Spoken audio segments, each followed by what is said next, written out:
শেষ চৈত্রের ঘ্রাণ পর্ব ৩৯। আজ চাঁদ রাত। পুরো একটা মাস সিয়াম সাধনার পর আগামীকাল ঈদ উদযাপিত হবে সারা দেশে। দেখতে দেখতে চোখের পলকেই যেন কেটে গেল দিনগুলো।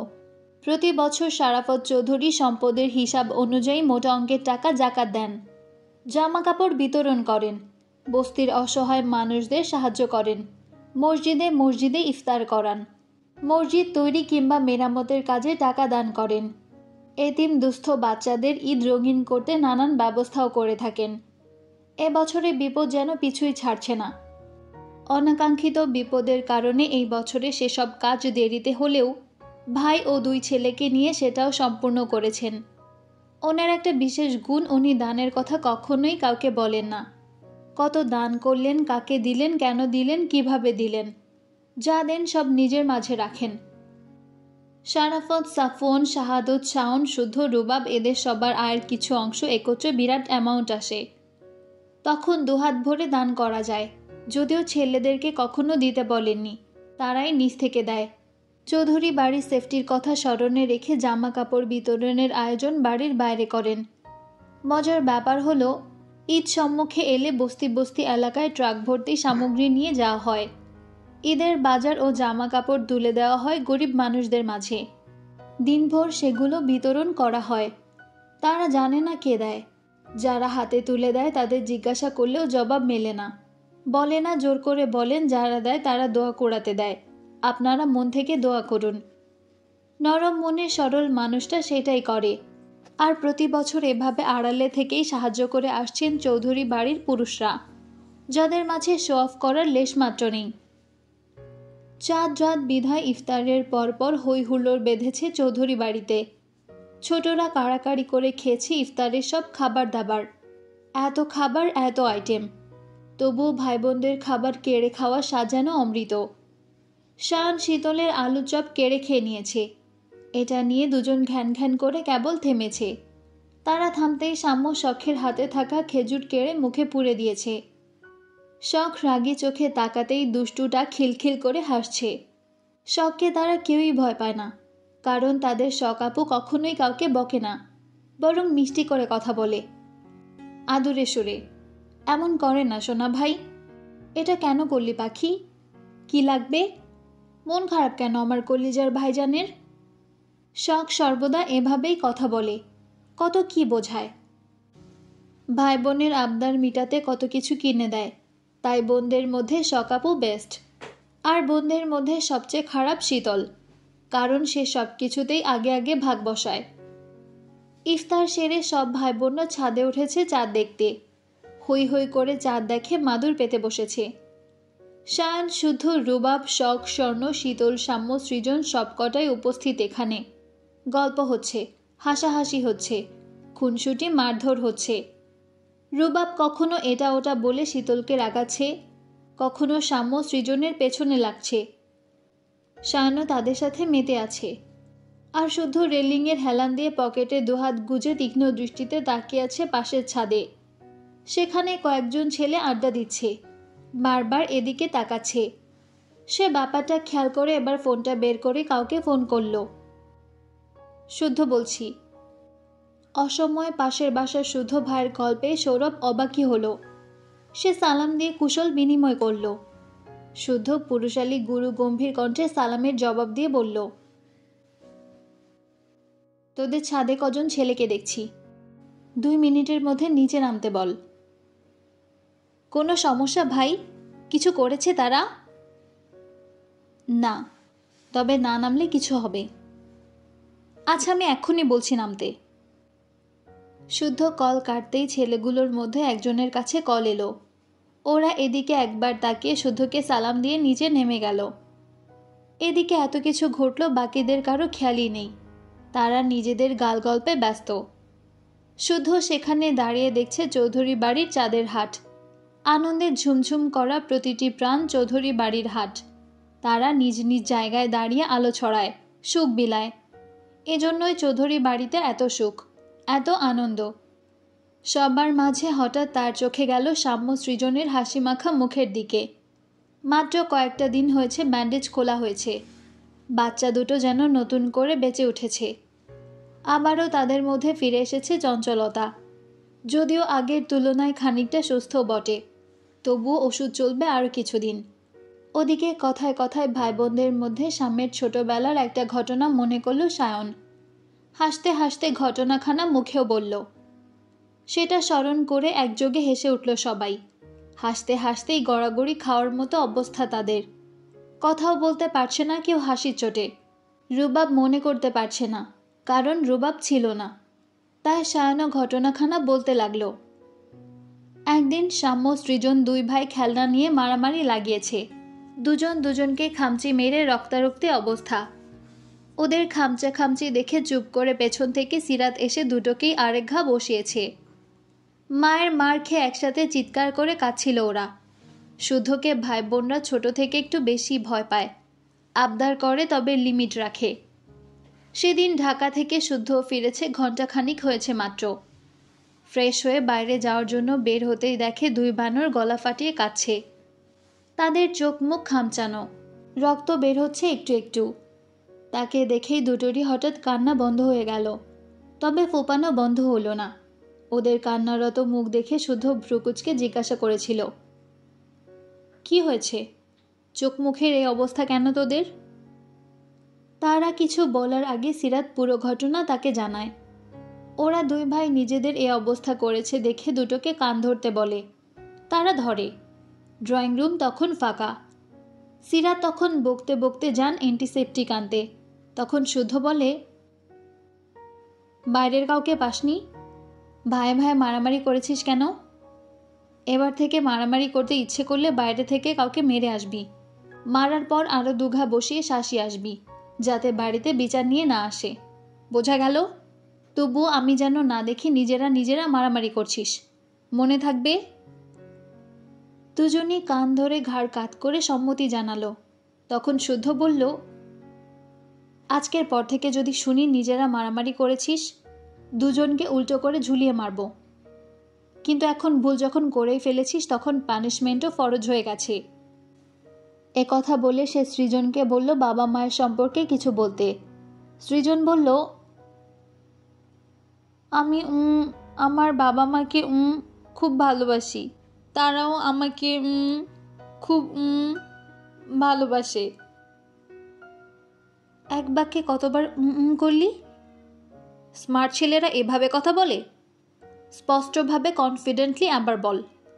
এবার যতবার বলবি ততবার মার খাবি। মারের ভয়ে এবার ছাড়া সৃজন তার টাস্ক পূরণ করল। এবার এলো সাম্যের পালা। শুদ্ধ তাকে বলল নিজের সম্পর্কে বলতে। সাম্য বলতে শুরু করল, আমি সোহানুর চৌধুরী সাম্য। আমি একজন মানুষ। আমার দুটো চোখ, দুটো গাল, একটি মুখ, একটি নাক ও একটি সুস্বাস্থ্যবান বাম আছে। বাম আমাদেরকে বসতে সাহায্য করে। প্রাণীদের বাম মানুষের মতো নয়, তাই তারা মানুষের মতো করে বসতে পারে না। সাম্যের কথা শুনে শুধু ফোন থেকে চোখ সরিয়ে বলল, গর্ধব একটা। তোর আছে সেটা গর্ব করে বলতে হবে? তুমি তো বললে নিজের সম্পর্কে বলতে, তাই আমার যা আছে আমি তাই নিয়ে বললাম। এটাই ছিল সেই ঘটনা। মনে করে আজ এত হাসাহাসি। তাদের আড্ডার মাঝে সাফওয়ান চৌধুরী একটা ছেলেকে নিয়ে ছাদে এলেন। ছেলেটার বয়স 17 কি 18। হাতে ডাবের কাঁদি, অন্য হাতে ধারালো বটি। উনি ছেলেটাকে ইশারা করতেই ছেলেটা ডাব কেটে সব বাচ্চাদের হাতে ধরিয়ে দিলেন। রোজা থেকে ডাবের পানি শরীরে এনার্জি আনে, এজন্য মোড়ের দিকে গিয়ে ডাব বিক্রি করতে দেখে সবার জন্য এনেছেন।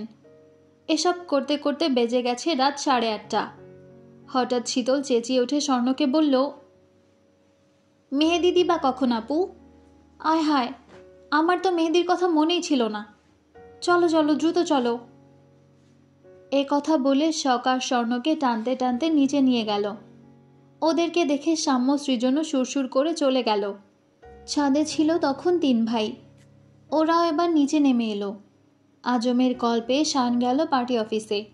আজ ফিরবে কিনা বলা যাচ্ছে না, তবে স্বর্ণকে ইশারায় বলে গেছে হাত ভর্তি করে মেহেদি পড়তে।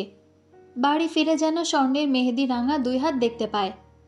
স্বর্ণ জবাবে কিছু না বললেও তার চোখ জোড়া হেসে উঠেছে।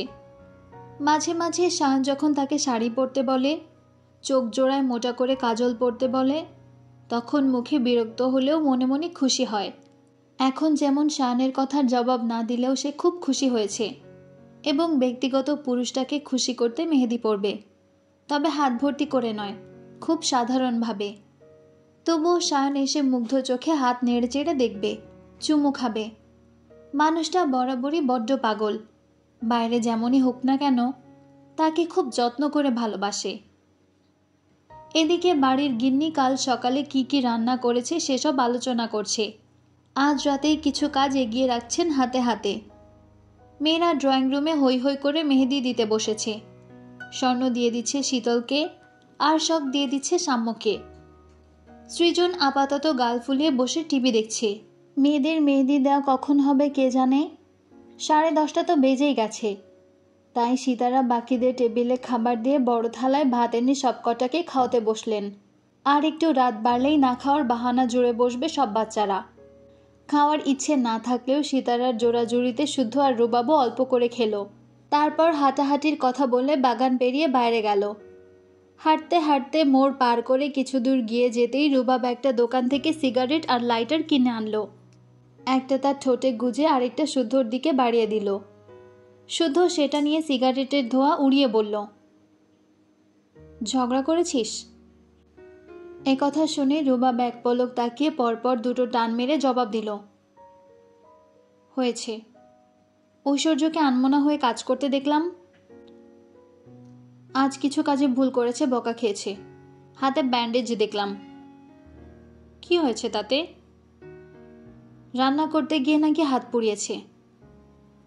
এখন একটা গালি দেই গালি? দেশে ফেরার পর থেকে একবারও দেখা করেনি। বিয়ের কথা বললে ওর নাকি চাঁদি গরম হয়ে যায়। শালা শ্বশুরটা মরেও না, আমার পত ক্লিয়ার হয় না। তোকে না মেরে মরবে কেন?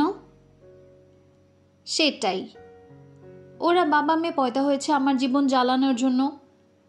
নয়তো এমন খাপে খাপ হারামজাদা বাপের হারামজাদি কন্যা হয় কি করে?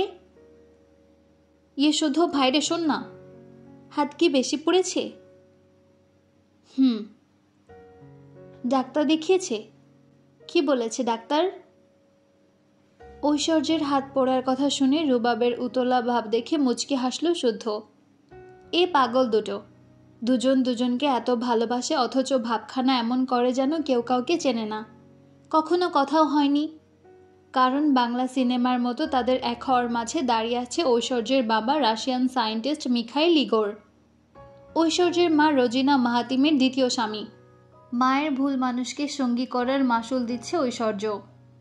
ওই বেচারি পড়ে গেছে অথৈ সাগরে। রোজিনা যদি ইগোরের প্রেমের জালে গা না ভাসাতেন, তাহলে ঐশ্বর্যও স্বাভাবিকভাবে লাইফ লিড করতে পারত। কিন্তু সেটা হয়নি, কারণ ঐশ্বর্যের সৎ বাবা মিখাইল ইগোর ঐশ্বর্যকে সবসময় হাতের পুতুলের মতো নাচিয়ে যাচ্ছে। উনি সায়েন্টিস্ট হয়েও ওনার আবিষ্কার ভুল পথে ব্যবহার করেন। এমনকি ঐশ্বর্যকে শুদ্ধর সঙ্গে কাজ করতে পাঠানো ছিল মিখাইলের একটি বড় প্ল্যানের অংশ। সেটা ঐশ্বর্য আগেই শুদ্ধকে জানিয়ে দিয়ে তার সাথে দেশে ফিরে আসে। ইগোরের থেকে পালিয়ে বাঁচতে আছে শুদ্ধর গোপন ল্যাবে। সেখানেই রাত দিন এক করে রিসার্চের কাজ চালিয়ে যাচ্ছে মেয়েটা। খুব তাড়াতাড়ি তাদের একটি আবিষ্কার উন্মোচন করা হবে বিশ্ববাসীর কাছে। সেটা নিয়ে জোর কদমে কাজ চলছে। সে নিজেও কাজের মাঝে পড়ে থাকতো ল্যাবে, কিন্তু ইগোরের লোক আর ইয়াসির আঠার মতো পেছনে লেগে আছে। অল টাইম তার দিকে নজর রাখছে। নজর ফাঁকি দিয়ে ওই ল্যাবে যাওয়াটাও রিস্কি হয়ে যাবে বলে যাচ্ছে না। এমন ভাব করে চলতে হচ্ছে ঐশ্বর্যের কোনো খোঁজ সে জানে না, অথচ শুদ্ধর সাথে তার প্রতিনিয়ত কাজ নিয়ে কথা হয়। মেয়েটা সত্যি মারাত্মক লেভেলের ট্যালেন্ট। তার কাজের ধরন ভাবনা অবিশ্বাস্য রকমের সুন্দর। আর রুবাব কিভাবে যেন তারই প্রেমে পিছলে পড়েছে। প্রায় অনেক দিনই ঐশ্বর্যের পেছনে লেগে থেকে তাদের সম্পর্কটা এক জায়গায় স্থির হয়েছে। এটা জানার পর থেকে ইগোরের অত্যাচার আরও বেড়ে গেছে। সে এখন পাগলের মতো ঐশ্বর্যকে খুঁজে বেড়াচ্ছে। হাতের কাছে পেলে হয়তো ঐশ্বর্যকে শ্বাস নেওয়ার সময়টুকুও দেবে না। হাত পোড়ার কথা শুনে রুবাব পকেট থেকে ফোন বের করে কল দিল ঐশ্বর্যকে।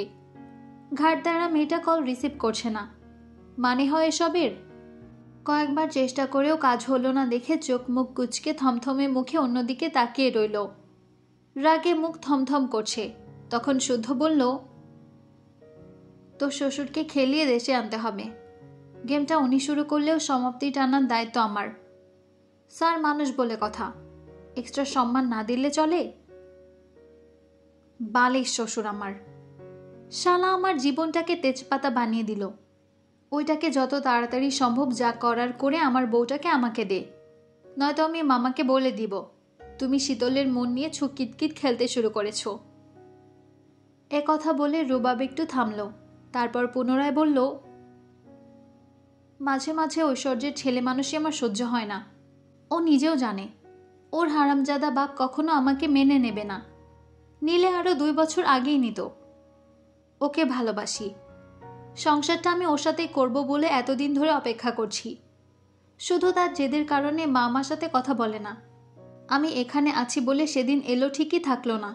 ঐশ্বর্যও জেদ ধরে আছে, বিয়ে করলে নাকি ওর বাবা আমাকে মেরে দিবে। আমার ভালোর জন্য আমাকে বিয়েটা করবে না, মানে বাবার হাতে মরতে দিবে না, অথচ আমাকে দহনে পুড়িয়ে আত্মরা করে রাখবে। এই নাকি আবার ভালোবাসা। এদিকে সম্বন্ধীর পোলা ইগোর তোর ফর্মুলা না পেয়ে পাগল কুকুর হওয়ার অবস্থা। না, সব কিছুতে প্যাচের ওপর প্যাচ। মানে দিনকে দিন আমার জীবনটা প্যাচ লাগানো ইয়ারফোন হয়ে গেছে। বাল। নিশ্চুপ শুদ্ধ জবাব দিল না। হাঁটছে 2 ভাই, সিগারেট টানছে ধীরে সুস্থে।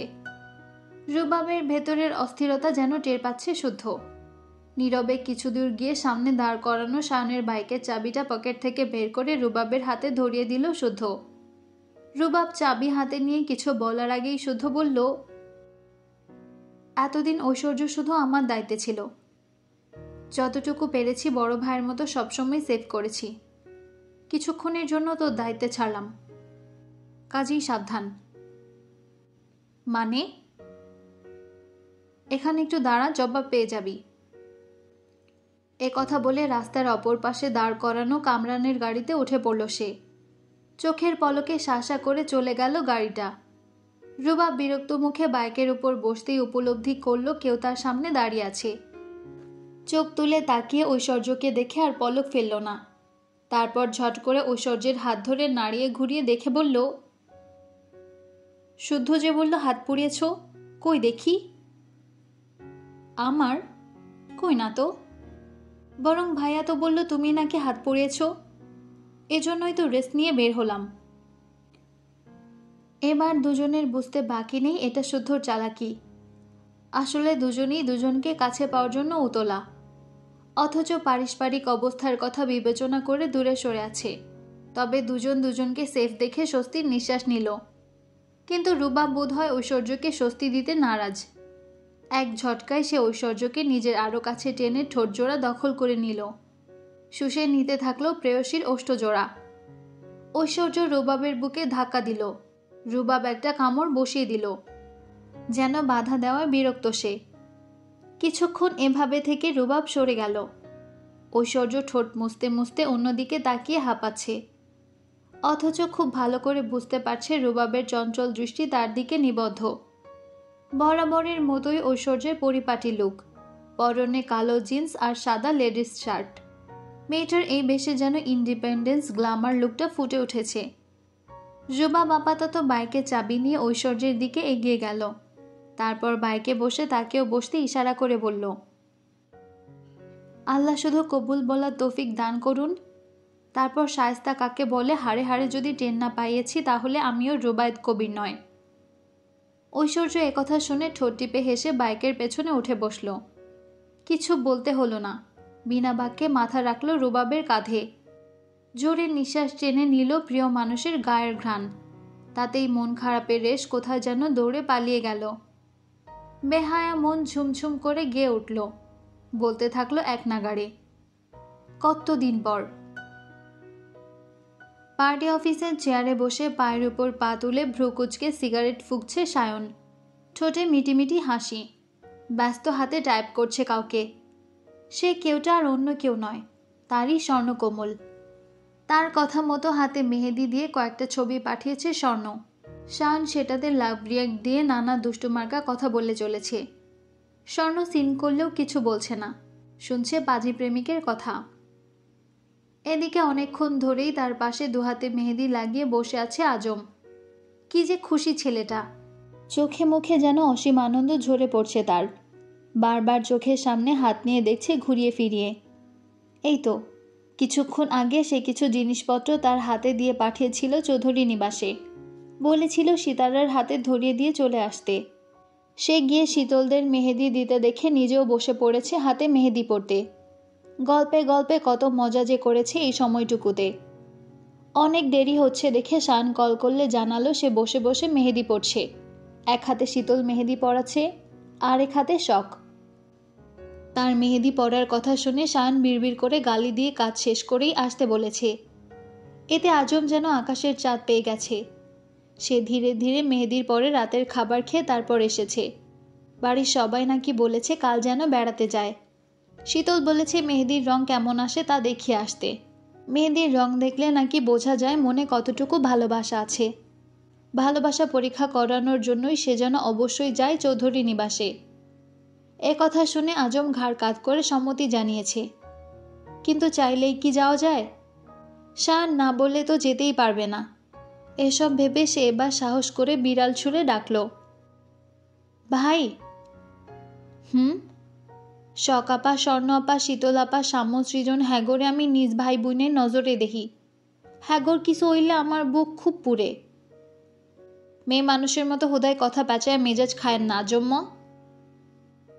না মানে আমি যদি কালকা হ্যাগরে ঈদ সালামি দেই, আপনি কি রাগ করবেন ভাই? হঠাৎ? আমার তো কোনো ভাই বোন নাই। কেউ ঈদের দিন আমার থিকা টাকা পয়সা চাইতে আহে না। টাকার লিগা ঝগড়া করে না। এ কথা শুনে শান চোখ তুলে ঘাড় ঘুরিয়ে আজমের দিকে তাকালো। দুই কি এক পলক তাকিয়ে আজমের অস্বস্তি ভরা মুখখানা দেখল। তারপর দৃষ্টি সরিয়ে উঠে দাঁড়িয়ে একটা জরুরি কাগজ খুঁজতে খুঁজতে বলল, তোর ভাই বোনদের তুই সালামি দিবি, আমি কেন রাগ করব? হ্যাঁ, এখনই তো বললি তারা কষ্ট পেলে তুইও কষ্ট পাস, তাহলে তারা যাতে খুশি হয় সেটা না হয় কর এবার। এখানে আমার পারমিশনের প্রয়োজন নেই। না মানে অল্প টাকা দিলে হেগোরা মাইন্ড খাইব না তো? যুগ হিসেবে আমার ভাই বোনরা সবসময় অল্পতেই খুশি। তবে যে যেটাই দিক হাসি মুখে খুশি মনে দিতে হবে, নয়তো তারা লাখ টাকার বান্ডিলও ছুঁয়ে দেখবে না। তাও কর না ভাই, কত দিব? 5 টাকা 10 টাকা যা তোর সামর্থ্য তাই দিবি। 400 করি দেই? দে। এ কথা শুনে আজম তড়াক করে উঠে দাঁড়িয়ে হাত ধুয়ে এলো। ভালোই রং এসেছে। সে প্যান্টে হাত মুছে বেঞ্চের উপর বসে খাম আর কর করে 100 টাকার একটা বান্ডিল নিয়ে ভাগ করতে বসালো। শান কাজ ফেলে আর চোখে বারবার দেখতে লাগলো আজমের খুশি। আজমের ভাই বোন নেই, ঈদে ভাই বোনদের ঈদ সালামি দেওয়ার আনন্দ উপভোগ করতে পারে না। এবার সুযোগ পেয়েছে দেখে ছেলেটার ঠোঁটে হাসি যেন ধরছে না। তার চোখ মুখ বলে দিচ্ছে সে ভীষণ খুশি। কথা হচ্ছে মাঝে মাঝে কারো খুশির কারণ হতে মন্দ লাগে না। ওই কিরে কিরে, মধু মধু। শীতলের প্রশ্নের সাম্যের জবাব শুনে একযোগে হেসে উঠল ভাই বোনেরা সবাই। মেহেদি দেওয়া কেবল শেষ হলো। রাত তখন 11:21। মা চাচি সহ বাড়ির প্রত্যেকটা নারী মেয়ের হাতে মেহেদি রঙে রাঙা। সবার প্রথমে দেওয়ার শীতলের হাতের মেহেদি শুকিয়ে গেছে অনেকটা আগেই। তবুও গাঢ় রং পাওয়ার আশায় কেবলমাত্র হাত ধুয়ে দেখল চমৎকার রং এসেছে। ফর্সা হাতে মেহেদির গাঢ় রংটা ফুটে উঠেছে। ফোন থাকলে রং ঢং করে ছবি তুলতে পারত, কিন্তু ফোনটাই তো নেই। ফোনের কথা মনে করে ভীষণ মনটা খারাপ হলো। পরক্ষণে মায়ের ফোনটা নিয়ে কয়েকটা ছবি তুলে বাবাকে পাঠিয়ে দিল। কিছুক্ষণের মধ্যেই শাহাদত চৌধুরীর রিপ্লাই এলো, আমার আম্মা, মাশাআল্লাহ, খুব সুন্দর হয়েছে মা। বাবার কথা শুনে শীতল হাসল। আরও টুকটাক কথা বলল বাবার সাথে। তারপর কি ভেবে তার মেহেদি রাঙা হাতের ছবিগুলো সেন্ড করলো শুদ্ধর হোয়াটসঅ্যাপে। কিছুক্ষণ অপেক্ষা করলেও সিন হলো না দেখে ফোনটা রেখে রুমে চলে এলো। রুমে গিয়ে কাল কিভাবে সাজবে কি পরবে সব বের করে গুছিয়ে রাখলো, যাতে সকালে সবার আগে রেডি হয়ে সালামি হাতাতে পারে। এবার কারো থেকে কম করে সালামি নিবে না, কারণ এই সালামি দিয়ে আরেকটা ফোন কিনবে। এসব ভেবে সবচেয়ে সুন্দর ড্রেস বের করে আরেকবার গায়ে মেলে ধরল। বড় আব্বু, মেজো চাচু, বাবা দিয়েছে মোট 4টা ড্রেস। রুবাব, শান ভাইয়া দিয়েছে 2টো। তবে সে বড় মাকে বলতে শুনেছে শুদ্ধ এবার সবাইকে টাকা দিয়েছে যার যার পছন্দ মতো ড্রেস কিনে নিতে। কিন্তু কই, তাকে তো কেউ টাকা দেয়নি। তার ভাগে টাকা কই? তার মানে কি শুদ্ধ ভাই তার টাকা মেরে দিল? কথা ভেবে সে টাকার খোঁজে ছুটতে গিয়েও থেমে গেল। বড় মা হয়তো ঘুমিয়ে পড়েছে এতক্ষণে, এখন ডাকা বোধহয় ঠিক হবে না। কিন্তু টাকা? কাল সকালে না হয় শুদ্ধ ভাইয়ের থেকে টাকা বুঝে নিবে। কথা ভেবে সে পুনরায় নিজের ড্রেস হাতাতে শুরু করলো। সে সব বের করতে গিয়ে শুদ্ধর একটা টি শার্ট খুঁজে পেল। এটা চুরি করা কত নম্বর টি শার্ট মনে নেই, তবে এগুলো শুদ্ধ সেটা মনে আছে, কারণ তার পরনে জামা কাপড় কিংবা ব্যবহার করা সুগন্ধি সব কিছুর মধ্যে স্পেশাল কিছু একটা থাকে। জিনিস সাধারণ, তবে দেখে মনে হয় অসাধারণ। এমনকি পছন্দ নিয়েও কিছু বলার নেই। জহুরি চোখে তাকিয়ে খুঁজে খুঁজে ইউনিক জিনিস খুঁজে বের করতে পটু সে।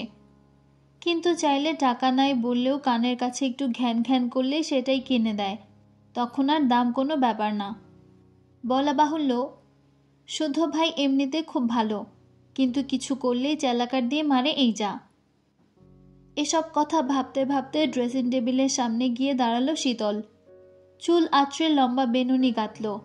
তারপর নিজেকে খুঁটিয়ে খুঁটিয়ে দেখে লাজুক মুখে বিড়বিড় করল, এত গ্লো করছি কেন? কথা বলে লজ্জা পেয়ে 2 হাতে মুখ ঢাকল।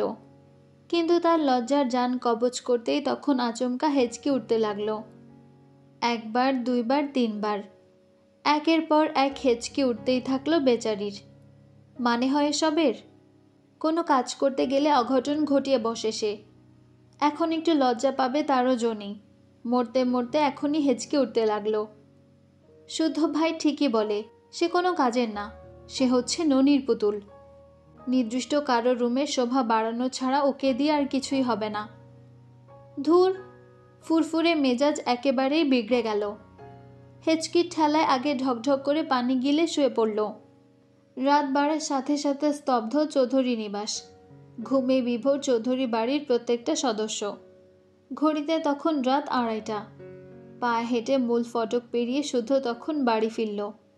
রুবা ফিরেছে অনেক আগে, কয়েক ঘন্টা আগে কথা হয়েছে তার সাথে। ঐশ্বর্য ওকে ল্যাবে দিয়ে পৌঁছেছে। শান ফিরবে কখন ঠিক নেই, সকাল হবে হয়তো। তার দলের একজন ছেলের বাবা মারা গেছে কিছুক্ষণ আগে। উনি নাকি প্রায় 11 বছর ধরে বিছানাগত হয়ে পড়েছিল, তারপর চাঁদ রাতে মারা গেলেন। ঈদ কিংবা ঈদের আনন্দটুকু পুরোপুরিভাবে ভোগ করতে পারলেন না।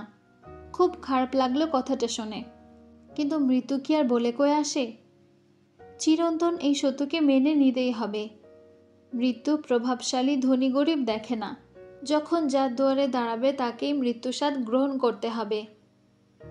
বাইরে এখনো পটকা ফুটছে, গান বাজছে, চাঁদ রাত উদযাপন করছে বাঙালিরা। রাত অনেক হয়েছে, তাই শুধু নিজের কাছে থাকা চাবি দিয়ে দরজা খুলে ভেতরে প্রবেশ করল। নিঃশব্দে দরজা আটকালো। তারপর ফ্রিজ থেকে ঠান্ডা পানির বোতল নিয়ে এগোলো রুমের দিকে। শীতলের রুমটা পার হতে গিয়ে দেখল দরজা আটকানো। সচরাচর দরজা বন্ধ করে ঘুমায় না শীতল, ভয় করে। দরজা বন্ধ মানে এখনো ঘুমায়নি বোধহয় ব্যাঙাচি। ঈদের ড্রেস পরে এখনই সাজতে বসেছে নাকি কে জানে। সাজতেও পারে, তার যা স্বভাব। সে যদি এখন ঈদের ড্রেস পরে ঘুরে বেড়ায় তাও অবাক হবে না, কারণ সে কাজগুলো করে এরকমই। শুদ্ধ আর দাঁড়ালো না, রুমে গিয়ে একেবারে শাওয়ার নিল। রাতে ঘুমানোর আগে শাওয়ার নেওয়া তার বহুদিনের পুরনো অভ্যাস। শাওয়ার নিয়ে ঘুমালে নাকি ঘুম ভালো হয়। শাওয়ার নিয়ে মাথা মুছতে মুছতে এসে দাঁড়াতেই হঠাৎ তার নজর পড়ল আয়নার দিকে। মাথা থেকে হাত নামিয়ে হাত রাখলো কানের 2 ইঞ্চি নিচে নরম মাংসে। কিছু মনে হতেই নিচের ঠোঁট দিয়ে দাঁত কামড়ে ধরল। ঠোঁটের কোণে মুচকি হাসি খেলে গেল বোধহয়। দ্রুত হাত সরিয়ে তোয়ালে বেলকনিতে মেলে দিয়ে অনেকগুলো খাম আর কচকচে নতুন টাকার বেশ কয়েকটা বান্ডিল নিয়ে বসল। মা চাচি থেকে শুরু করে এই বাড়ির দারোয়ান কাকার ছেলে মেয়েদের নামও তালিকাভুক্ত লিস্ট বানালো। বাদ গেল না ল্যাবে কাজ করা তার প্রত্যেকটা সহকারীদের নাম। সবার জন্য একে একে সালামি রেডি করে সব খাম একসাথে রাখলো। একটা খাম সরিয়ে রাখলো, এমন জায়গায় রাখলো কেউ খুঁজে না পায়। অতঃপর সব ঠিকঠাক করে শুয়ে পড়ল। ঘড়ির কাঁটা ঘুরতে ঘুরতে সদ্য 1 ঘন্টা পেরিয়ে গেছে বোধহয়। তখন কেউ নিঃশব্দে প্রবেশ করল। পা টিপে এলো বিছানার কাছে।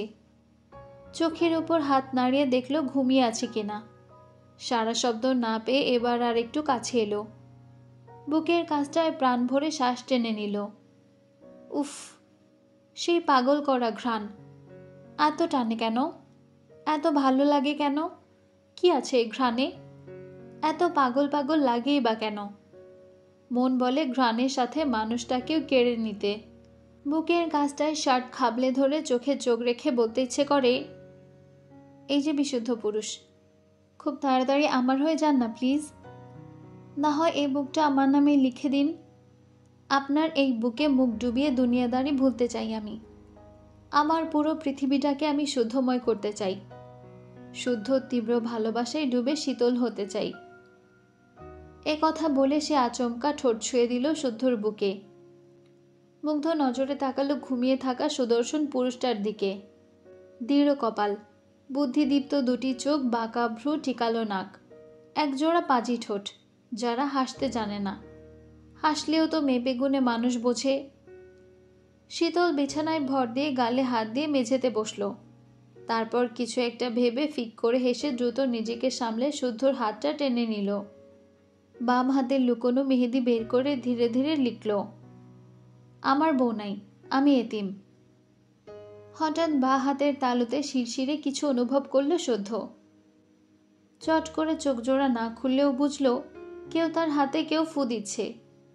ততক্ষণে শীতলের মেহেদি দেওয়া শেষ। সে এখন ধীরে ধীরে ফু দিচ্ছে, যেন তাড়াতাড়ি শুকায়। এভাবে বসে থেকে ফু দিতে দিতে সে কয়েকবার হামি তুলল। রীতিমতো ঢুলছে, চোখের রাজ্যে ঘুম। কিছুটা সময় ঘুমের সাথে যুদ্ধ করতে করতে শুদ্ধর হাতের দিকে তাকিয়ে হাসল। সকালে কি হবে পরে দেখা যাবে, এখন মন যখন যা যা বলেছে করেছে। তারপর ওভাবে বসে থাকতে থাকতে এক পর্যায়ে ওর চোখ লেগে যায়। ধীরে ধীরে ঘুম গাঢ় হয়ে মেহেদির উপর পড়তেই শুদ্ধ চট করে শীতলের মুখটা ধরে ফেলল। নয়তো হাতের মেহেদি শীতলের পুরো মুখে লেপটে যেত। কিন্তু হাতে লিখলটা কি, সেটা দেখার জন্য নিজের হাতের দিকে তাকিয়ে ভ্রুজোড়া কুঁচকে ফেলল। এসব কি? সে এতিম, বউ নাই বিধায় এতিম বানিয়ে দিল এই মেয়ে।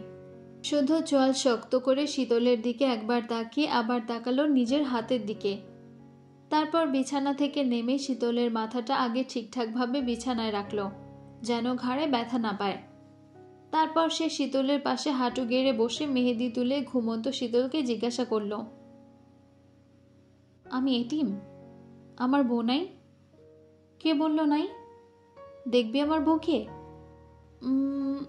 তুই একা দেখলে হবে না যদিও। তবে চল এক কাজ করি, বাড়ি শুদ্ধ সবাইকে দেখাই।